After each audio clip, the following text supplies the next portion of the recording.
বৈশাখের মারাত্মক গরমে রীতিমতো ত্বকের অবস্থা জেরবার।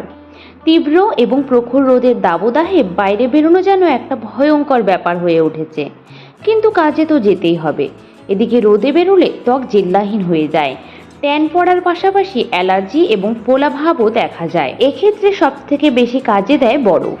হ্যাঁ, কেবল বরফের টুকরো দিয়েই ত্বকের হাজার সমস্যার সমাধান হতে পারে।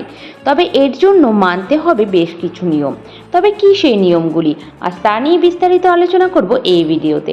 তাই অনুরোধ রইল ভিডিওটি শেষ অবধি দেখার। আর এরকমই আরও অনেক স্বাস্থ্য উপকারী এবং বিউটি টিপসের ভিডিও পাওয়ার জন্য চ্যানেলটিকে সাবস্ক্রাইব করে রাখুন। প্রথমে আমরা জেনে নেব ত্বকের জন্য কেন বরফ এতটা উপকারী। ত্বকের যত্নের ক্ষেত্রে বরফের জুড়ি মেলা ভার।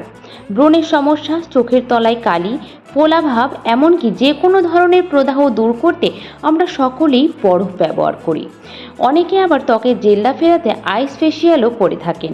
এমনকি মেকআপ করার আগেও মুখে একটু বরফ ঘষে নিলে বেশ সতেজ দেখায়। কিন্তু শুধু বরফ নয়, জলের মধ্যে বেশ কিছু উপাদান মিশিয়ে নিলেই ত্বকের জেল্লা আরও বাড়বে। এক নজরে বিস্তারিত জেনে নেওয়া যাক আজকের এই ভিডিওটির মাধ্যমে। শসা এবং লেবুর রসের মিশ্রণ।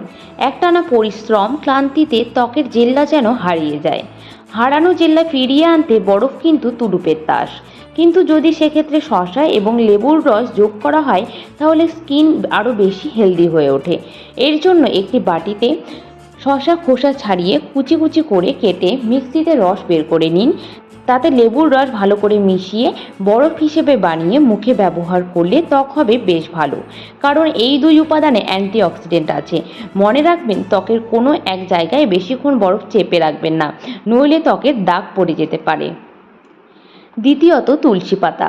বরফের সঙ্গে তুলসী পাতা এবং অ্যালোভেরা জেলের মিশ্রণও ত্বকের পক্ষে ভীষণ উপকারী।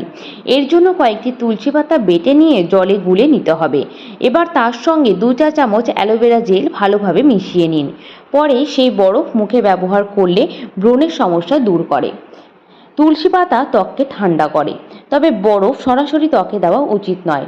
সেই কারণে পাতলা সুতির কাপড়ে বরফ মুড়িয়ে ত্বকে মাখা ভালো। এমনকি বারবার একটানা বরফ ব্যবহারে ত্বকে জ্বালাভাব দেখা দিতে পারে। তো বন্ধুরা, এই ছিল আজকের ভিডিও।